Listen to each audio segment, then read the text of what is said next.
बिस्मिल्लाहिर्रहमानिर्रहीम। Internet service providers YouTube channel के ऊपर हाज़िर खिदमत हैं एक और वीडियो के साथ। आज की हमारी वीडियो थोड़ी सी टेक्निकल इन्फॉर्मेशन के ऊपर मबनी है, क्योंकि इंटरनेट की दुनिया में बहुत सारी टर्मिनोलॉजीज़ यानी कि इस्तिलाहात ऐसी होती हैं जो कि हमें समझ नहीं आती हैं। हम जब भी इंटरनेट की कोई डिवाइस ख़रीद रहे होते हैं तो उसके ऊपर जो कुछ डाटा लिखा होता है वो हमें पूरी तरह से मालूम नहीं होता। तो अभी हम आज इस वीडियो के अंदर 3-4 टर्मिनोलॉजीज़ जो हैं वो डिस्कस करेंगे, जिनका ताल्लुक वाईफाई एंटीनास के साथ है या फिर इंटरनेट की जितनी भी डिवाइसेस होती हैं उनके एंटीनास के साथ होता है, जिसमें DBI भी है, DBM भी है, एंटीना गेन भी है।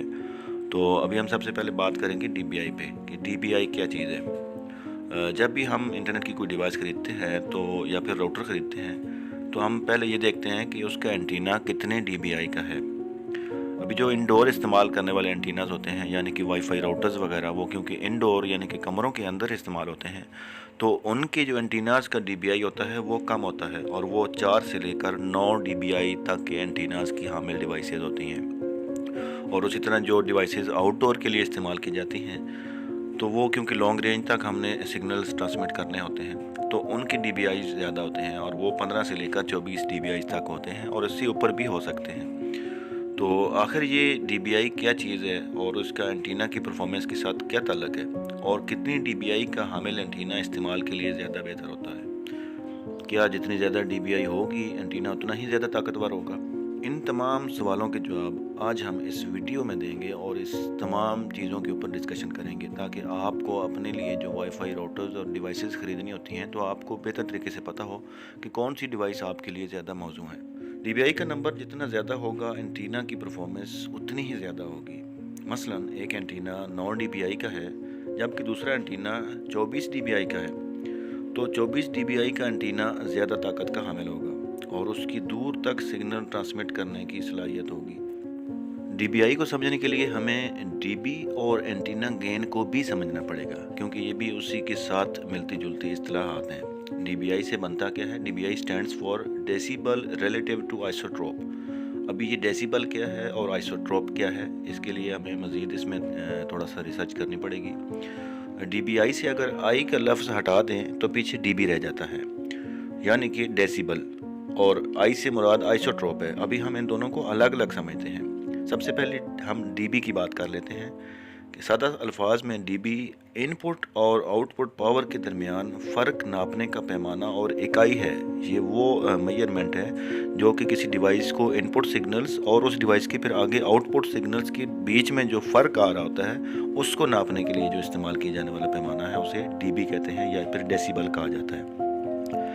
यानी कि सादा अल्फाज में कि कितनी पावर एंटीना में इनपुट हुई है और उस एंटीना ने कितनी पावर आगे आउटपुट दी है, उसकी जो रेशो होगी उसको हम फिर DB से जाहिर करेंगे। एंटीना में मौजूद जो एम्पलीफायर्स होते हैं वो पावर बढ़ाने का काम करते हैं, जिससे फिर हम DB में पैमाइश करते हैं और एक पॉजिटिव नंबर से जो है उसको हम जाहिर किया जाता है, जैसा कि 29 DB इस तरह करके। और इसी तरह अगर जो इंटरनेट केबल्स हैं और कनेक्टर्स हैं और वायर्स वगैरह हैं, उसमें जो डेटा लॉस होता है, उसमें रेजिस्टेंस की वजह से डेटा का नुकसान होता है, डेटा मुकम्मल नहीं पहुंच पाता, तो उसे नेगेटिव DB में काउंट किया जाता है और इसे नेगेटिव नंबर से शो किया जाता है। अभी उसी के बाद हम DB के आखिरी हिस्से यानी कि आई के ऊपर बात करेंगे।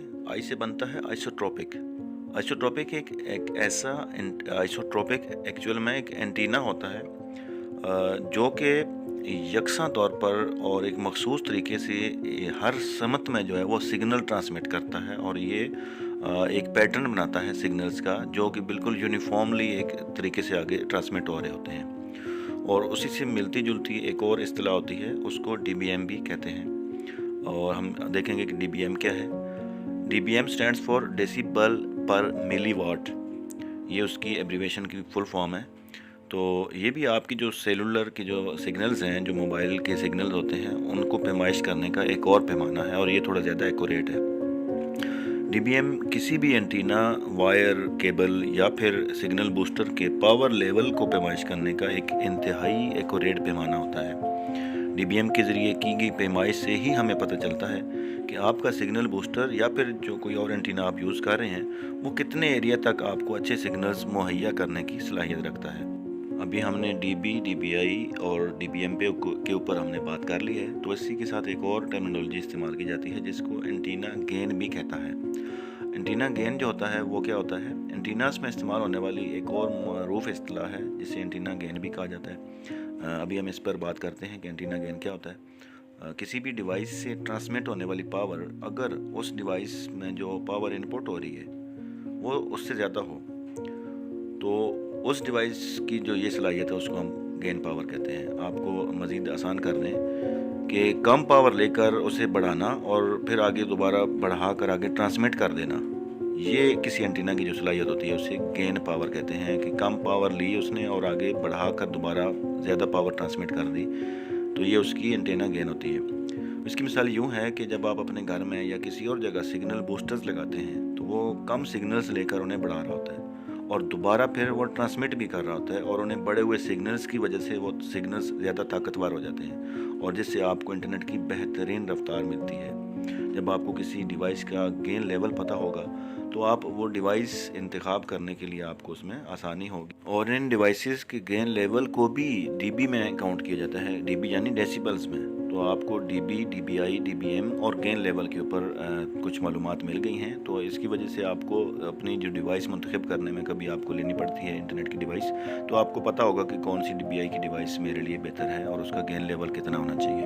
अगर अच्छे गेन लेवल की हामिल डिवाइस है तो आपको मुंतखब करने के लिए आसानी होगी। तो आज की वीडियो इतनी ही थी। आपका कोई सवाल होता है या कमेंट होता है तो आप कर सकते हैं, पूछ सकते हैं, तो आपको जवाब दिया जाएगा। वीडियो देखने के लिए बहुत शुक्रिया।